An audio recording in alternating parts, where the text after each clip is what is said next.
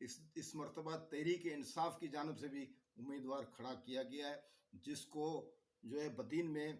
جہاں کا جو نوجوان ہے، جو یوتھ ہے، ان کی بڑی سپورٹ ہے ان کو.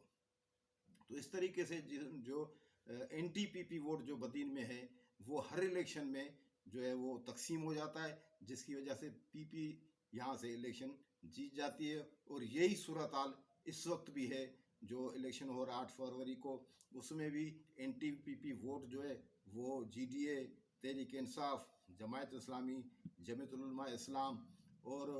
اس کے علاوہ تحریک لبیک پاکستان، اس جو بھی آزاد امیدوار جو کھڑے ہیں ان میں جو ہے یہی وہی اندیشہ ہے کہ تقسیم ہو جائے گا اور پیپلز پارٹی کی جیت جو ہے متوقع ہے. یہی صورتحال جو ہے ہمارے ادھر جو دوسری سیٹ ہے این اے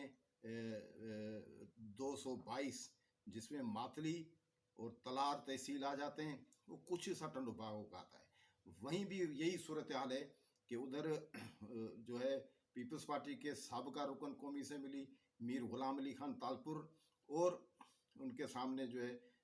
مد مقابل جو جی ڈی اے کے میر حسین بخش تالپور، وہ ان کے سامنے کھڑے ہیں. لیکن وہاں صورتحال یہ ہے کہ وہاں جمعیت العلماء اسلام نے جو ہے جی ڈی اے کی سپورٹ کی ہے، یعنی این اے 222 ماتلی تلہار تحصیل اور کچھ حصہ ٹنڈو باغوں کا، وہاں پر جو ہے جمعیت العلماء اسلام نے جی ڈی اے کی سپورٹ کی ہے. اس کی حمایت میں اپنے جو امیدوار ہیں ان کو دستبردار کر دیا ہے.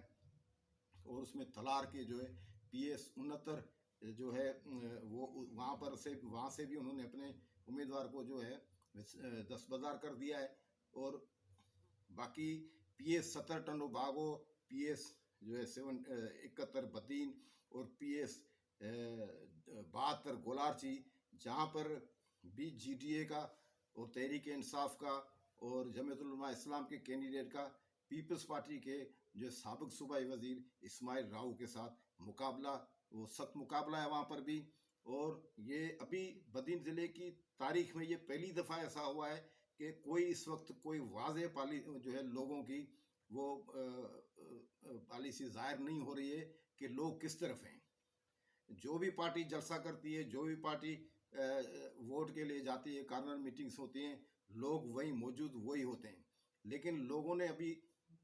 جو دل میں رکھا ہوا ہے کہ ہم ووٹ وہ کس کو دیں گے، وہ 8 فروری کو جو فیصلہ ہوگا. لیکن بدین کی اس وقت جو سیاسی ہلچل ہے یا جو یہاں پر تبدیلی دیکھنے میں آ رہی ہے وہ یہ ہے کہ یہاں پر تحریک انصاف کے جو 2 امیدوار این اے 223 پہ جو ہے عزیز اللہ ڈھیرو یہاں سے کھڑے ہوئے ہیں، اور پی ایس 71 سے خلیفہ اشفاق میمن جو ہے وہ دونوں پہلی دفعہ الیکشن میں کھڑے ہوئے ہیں. اسی طرح سے سید محمد حسین بیرسٹر پی ایس 72 گولارچی سے کھڑے ہوئے ہیں. تو تحریک انصاف کے جتنے بھی امیدوار یہاں پر بدین ضلع کی سیٹوں پہ کھڑے ہوئے ہیں، انہوں نے جو ہے بالکل پیپلز پارٹی کو، جی ڈی اے کو، دوسری پارٹیوں کو پریشان ضرور کیا ہوا ہے. تو اس دفعہ دیکھتے ہیں کہ یہاں پر جیسے جیسے ابھی دن قریب آ رہے ہیں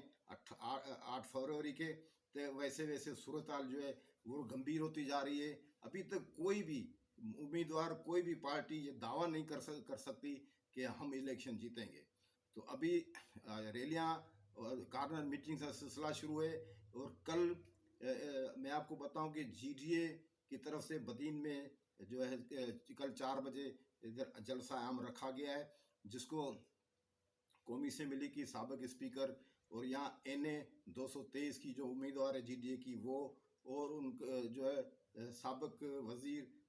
داخلہ سندھ کا ڈاکٹر ذوالفقار مرزا وہ خطاب کریں گے. ایک اور بات میں آپ کو بتاتا چلوں کہ ڈاکٹر فہمیدہ مرزا صاحبہ نے اپنے اس میں واٹس اپ کے ذریعے وائس میسیجز جو چھوڑے ہیں، لوگوں کو یہ بتا رہی ہیں کہ میرا جو ہے انتخابی نشان جو ہے وہ جو جی ڈی اے کا انتخابی نشان ہے جو ستارہ ہے، اس لیے میرے خلاف ایک بہت بڑی سازش ہو رہی ہے کہ میرے لیے یہ پروپیگنڈا کیا جا رہا ہے کہ ڈاکٹر فہمیدہ مرزا کو جو ہے اس کا انتخابی نشان جو ہے یہ الاٹ نہیں ہوا ہے. لیکن ان کا یہ دعویٰ ہے کہ میرا بھی انتخابی نشان جو ہے وہ ستارہ ہے. الیکشن کمیشن کہ کچھ ذرائع سے میرا جب رابطہ ہوا، ان سے جب میں نے یہ پوچھا کہ ایک ہی ٹکٹ این اے کے ٹکٹ پہ ایک ہی پارٹی کو دو جو ہے وہ انتخابی نشان الاٹ ہو سکتے ہیں، جس کے اوپر انہوں نے ان کا یہ کہنا ہے الیکشن کمیشن کا کہ ہم نے ڈاکٹر فہمیدہ مرزا کو جو الیکشن کمیشن کی طرف سے جو نشان الاٹ ہوا ہے وہ ہوا ہے ہوائی جہاز، لیکن ڈاکٹر فہمیدہ مرزا کا دعویٰ یہ ہے کہ میرا انتخابی نشان ہوائی جہاز نہیں ہے، میرا انتخابی نشان ستارہ ہے۔ اب اس کے پیچھے کیا جو ہے وہ منطق ہے کہ وہ ان کو ٹکے جب نشان جو ملا ہی نہیں ہے تو وہ جو ورک کر رہی ہیں ادھر ان کی جو الیکشن مہم چل رہی ہے اس میں بھی، اور اس کے جو وال پوسٹر یا جو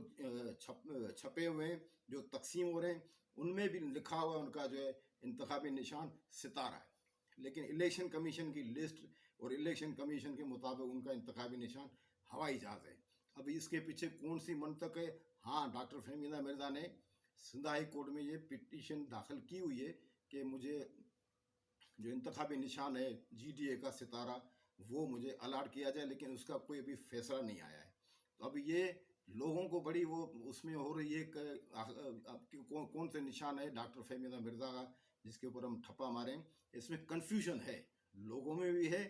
اور دوسرے جو ہے یہاں پر سوجھ بوجھ رکھنے والے لوگوں میں بھی ہے کہ آخر کیا وجہ ہے کہ جو الیکشن کمیشن کی طرف سے جو ان کو انتخابی نشان دیا گیا ہے ان کے اوپر وہ ورک نہیں کر رہی ہیں، اور جو ان کو نشان نہیں ملا ہوا ہے اس کے اوپر ورک کر رہے ہیں۔ اس کے لیے ضرور لوگ جو ہیں یہ سوچنے میں مجبور ہیں کہ یہ کیا مسئلہ ہے یا اس کے پیچھے کون سی منطق ہے۔